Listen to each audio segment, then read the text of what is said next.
आमे बर्तमान असु जगतसिंहपुर आम गहन एमती एक व्यक्ति अच्छा पेशा हूँ सांबादिक सांबादिक भितर से एमती कौन देखिले से बर्तमान स्थिर कर जगतसिंहपुर निर्वाचन मंडल में मो स्वाधीन पार्टी में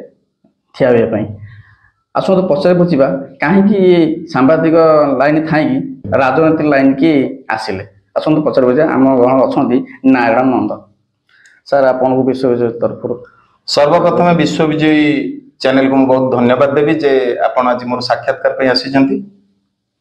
द्वितीय कथा आपण माध्यम रे जगत सिंहपुर निर्वाचन मंडल रा समस्त वोटर भाई भौणी मानकु समस्त वोटर मानकु नमस्कार जणाइबी। सांबादिकता वृत्ति रे दीर्घ 5 वर्ष होला कार्य करिछि 5 वर्ष ऊर्ध्व कार्य करी जिल्लार तथा जिला बाहर अनेक दलित निष्पेषित पीड़ित असहाय लोकमक पाखरे पहुंची एवं निर्भीकतार सह निरपेक्ष भाव रे कौन सहित सालिश न करी ए सब लोकंक समस्या गाँ गहली समस्या अंचल समस्या को प्रशासन खबर माध्यम रे प्रसारण करिछि प्रशासन को दृष्टि आकर्षण करिछि एवं सरकार दृष्टि मध्य आकर्षण करिछि। तेणु ए सब भितरे सर्वप्रथमे मैं आपन को गोटे कथा कहि रखिबी जीवन रे गरीब परिवार रे जन्म होइछि दारिद्रता सहित संघर्ष करिछि गरीब को दुख जंत्रणा को बहुत पाखर बहुत निकट रू देखी तेणु गरीब को दुख को केवल गोटे गरीब ही बुझीपारे कौन शिल्पपति नामी दामी नेता मंत्री एमाने केवल गरीब को दुख को देखती नहीं।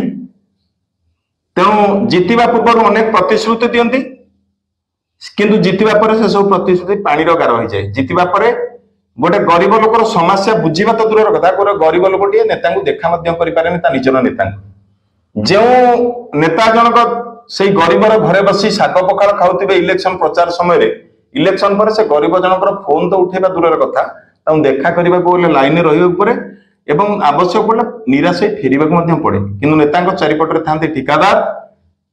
किसी निर्दिष्ट ऑफिसर किसी शिल्पपति तेणु यही सब जिन सब तो से दिग को अधिका जावा ना आमर जगत सिंहपुर यही जगत सिंहपुर माटीर पुओ मु ये जगत सिंहपुर अनेक समस्या रही अनेक लोकंकर अनेक गाँ गहली समस्या रही चाषीर समस्या रही तेणु ये सब समस्या को आखि आगे रखी मु जो सेवा मनोवृत्ति अच्छी सेवा कार्य नियोजित करी सांबादिकता वृत्ति करुच्ची यही जने सांबादिक हिसाब से जो बड़ी मु लोकसेवा करी मु मते लोक मान जगत सिंहपुर वोटर माने मो ऊपर आस्था प्रकट करती मो हाथ मुठा आहुरी टाण हो लोक मान सहित गरीब मान सहित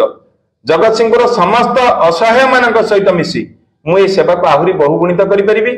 तेणु यही सब जिन सब दृष्टि रखी मुझे निर्वाचन मैदान को ओह्लैवा स्थिर करी निर्दलीय प्रार्थी भाव में स्वाधीन भाव में विधायक जगत सिंहपुर विधानसभा आसन लड़ाई स्थिर करी विधानसभा कौन देखिले जगतसिंहपुर स्थिर कले एपटे बालिगुदा अच्छी एपटे आमर तीर्थल भी अच्छे जगतसिंह स्थिर कले जगतसिंह कौन समस्या अच्छी से स्थिर कले मुझे जगतसिंहपुर स्वाधीन प्रार्थी हेले मुझे जितेबी मु लोक सेवा कौन एमती समस्या जितवा हारिबा तो आज्ञा परर कथा अनेक दलीय प्रार्थी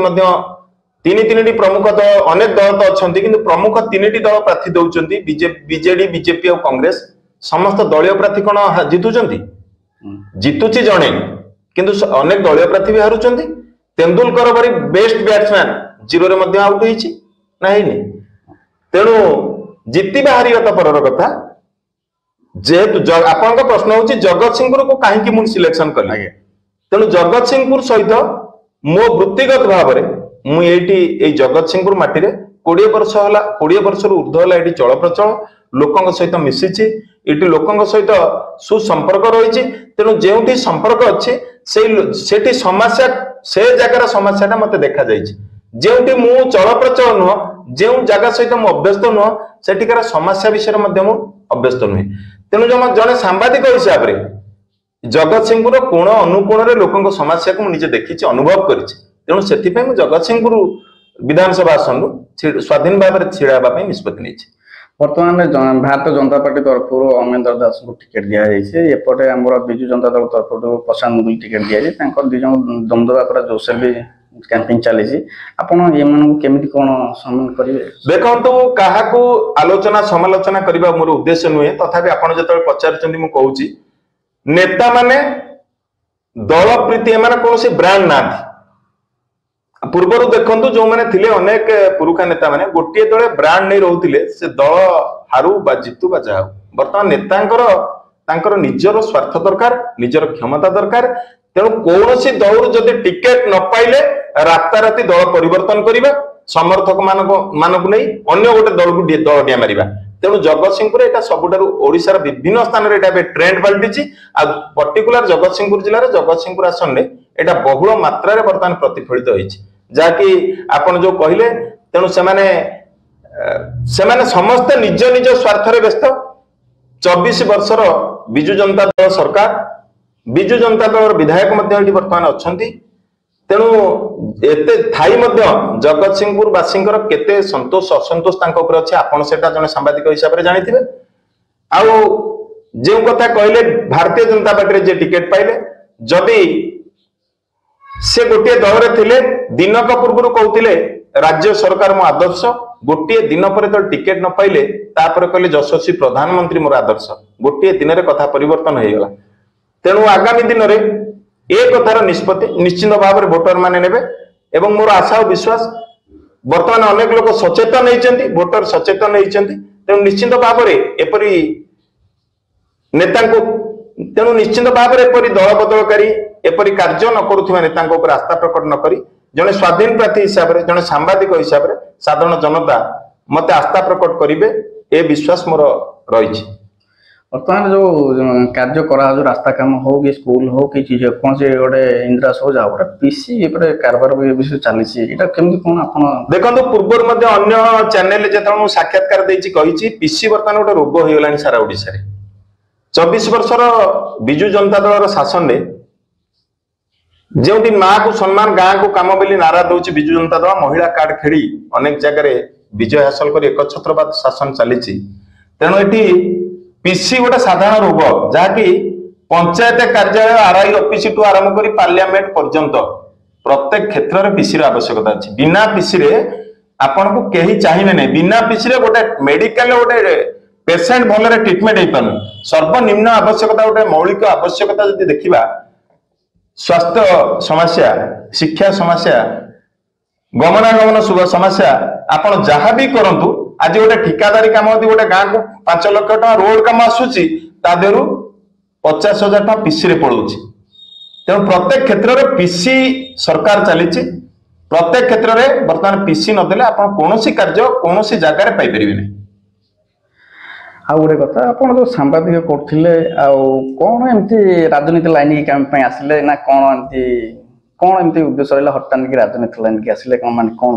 ଦେଖନ୍ତୁ, ଯଦି କ୍ଷମତା ଆଣିଥାନ୍ତି ତାହେଲେ ମୁଁ କୌଣସି ଦଳ ସହିତ ସାଲିସ କରି କାହାକୁ ଟିକେଟ ମାଗିଥାନ୍ତି ବା ଟିକେଟ ଲବିରେ ଥାନ୍ତି ବା ପାର୍ଟି ଅଫିସ ଚାରିପଟେ ଡେରା ପକେଇ ଘୁରି ବୁଲିଥାନ୍ତି। ଜଣେ ନିର୍ଦଳୀୟ ପ୍ରାର୍ଥୀ ଭାବରେ ସ୍ୱାଧୀନ ପ୍ରାର୍ଥୀପତ୍ର ଦାଖଲ କରୁଛି। ଏଠି କୌଣସି ଦଳର ଚିହ୍ନ ନାହିଁ କି କ୍ଷମତାର ଆଶା ନାହିଁ। ଏଠି ରହିଛି ଜଣେ ସାମ୍ବାଦିକ ହିସାବରେ ମୁଁ ଲୋକସଭାରେ ନିୟୋଜିତ ଅଛି। ଜଣେ ରାଜନେତା ହେଲେ ଲୋକଙ୍କର ଆହୁରି ସେବା କରିପାରିବି, ଅଧିକା ସେବା କରିପାରିବି, ଏଇଟା ରହିଛି ଲକ୍ଷ୍ୟ। ମୋର ମୁଦ୍ଦା ଏତିକି ରହିବ ଯେ ମୁଁ ଯଦି ମତେ ଜଗତସିଂହପୁରବାସୀ ମୋ ହାତ ମୁଠାକୁ ଟାଣ କରନ୍ତି, ତାହେଲେ ଆଗାମୀ ଦିନରେ ମୁଁ ନିଶ୍ଚିତ ଭାବରେ ଯଦି ଜିତିଲେ ବି ହାରିଲେ ବି ସାଧାରଣ ଜନତାଙ୍କର ନ୍ୟାଯ୍ୟ ଅଧିକାର, ମୌଳିକ ଅଧିକାରକୁ କିପରି ସେମାନେ ପାଇପାରିବେ, ଯେଉଁ ବିଷୟରେ ଅନେକ ଲୋକ ଅଜ୍ଞ ଅଛନ୍ତି, ତାଙ୍କ ନିଜ ମୌଳିକ ଅଧିକାରକୁ କେମିତି ତାଙ୍କୁ ହାସଲ କରିବେ, ଜୋର ଜବରଦସ୍ତି ତାଙ୍କୁ ମୌଳିକ ଅଧିକାର ସେ ପାଇପାରିବେ, ସେଥିପାଇଁ ମୁଁ ସଂଗ୍ରାମ ଜାରି ରଖିବି। ଜଗତସିଂହପୁର ବାସୀଙ୍କର ଅନେକ କୃଷକ ମାନଙ୍କର ସମସ୍ୟା ଅଛି, ପାନୀୟ ଜଳର ସମସ୍ୟା ଅଛି। ତେଣୁ ଯାହା ଯାହା ସମସ୍ୟା ଅଛି ସେ ସବୁକୁ ପୂରଣ କରିବା ପାଇଁ ସାଧାରଣ ଜନତାଙ୍କ ସହ ହାତ ମିଳେଇ ସେମାନଙ୍କ ସହଯୋଗରେ, ସେମାନଙ୍କ ପରାମର୍ଶରେ ଆଗାମୀ ଦିନରେ କାମ କରିବେ। ଆଜ୍ଞା, ଧନ୍ୟବାଦ। ଆପଣ ବର୍ତ୍ତମାନ ସ୍ୱାଧୀନ ପାର୍ଟି ନାରାୟଣ ନନ୍ଦାଙ୍କ ସହିତ ଖୋଲାଖୋଲି କଥା ଶୁଣିଲେ। ବାକି ରହିଲା ଜଗତସିଂହପୁର ଜିଲ୍ଲା ବାସିନ୍ଦାଙ୍କୁ କେମିତି କେତେ ଗ୍ରହଣ ତାଙ୍କୁ ସ୍ୱାଗତ କରୁଛନ୍ତି, କେତେ ଭୋଟ କେତେ ଦଉଛନ୍ତି, ସେଇଟା ଦେଖିବା ବାକି ରହିଲା। ଜଗତସିଂହପୁର ରାକେଶ କୁମାର ରାୟଙ୍କ ରିପୋର୍ଟ, ବିଶ୍ୱ।